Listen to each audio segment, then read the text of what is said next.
Once upon a time, there was an emperor named Frederick. He was absolutely loved by everyone and was an overall great guy. After his death, Rudolph became the new. Once upon a time, there was an emperor named Frederick. He was absolutely loved by everyone.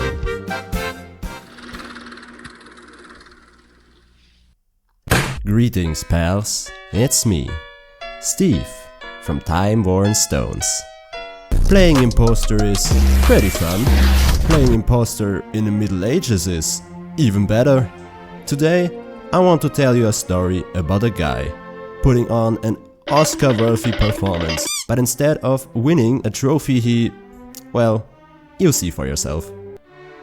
Kolup, or Dietrich Holtschuh in Standard Schnitzel, was a pretty normal inhabitant of Cologne until one day in 1283 he decided to become the medieval equivalent of Elvis is not dead and publicly announced he apparently was the dead emperor Frederick II. Wow.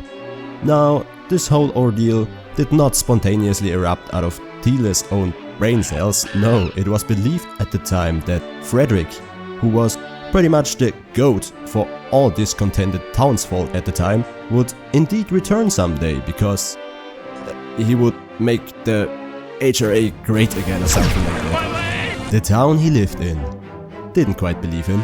Shocking, I know. So they openly ridiculed him and dipped him into the sewer a few times for public entertainment. His latest defeat flushed out of his system, he moved on to a town called Neuss, where he was welcomed with open arms. Shocking, I know. Even financially supported by its citizens, more and more people wanted to see Frederick with their own eyes. Even the now severely angered Roman German king, aka legend ruler Rudolf I from the House of Habsburg. He didn't get past the city walls though. Speaking of him, Thiele even tried to get himself reinstated by the imperial electorate and invited Rudolf to partake in the ceremony. After a while, Thiele moved on to a town called Wetzlar, where he was yet again received with open arms. And in case any nerds actually came up with the idea of, thinking for a minute and asking what he's been up to the last 3 decades, our witty impostor had a logical answer. He went on an extended pilgrimage. Wow, what a genius. So he, backed by the town's inhabitants, continued to pretty much reign like a real monarch, issuing royally sealed documents, entirely fabricated ones of course, and sending letters to his subjects, reminding him that he was totes not dead, bro, and he acted like that for over a year. The entire town seemed to believe they got themselves the real deal over here, or maybe they just wanted to stick it to old Rudy for that whole... Oh, did I mention they were in open revolt against the king?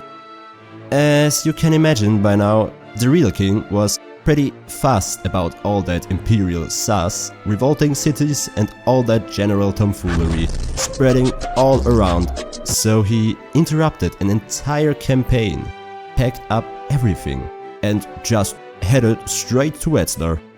Yet still, our hero continued as he did, receiving foreign embassies and holding court like the real Freddy once did. And like always, everything was lovely once again. If you didn't look over the city walls. Well, turns out you can evade taxes, but you can't evade the king. Wetzlar's citizens, seeing Rudolf's army fast approaching, understandably soiled their garments and dropped the charming wannabe emperor like a hot potato. Oh, cruel world. And if you know of any interesting footnotes in history, leave them in the comments, alright? What can I say?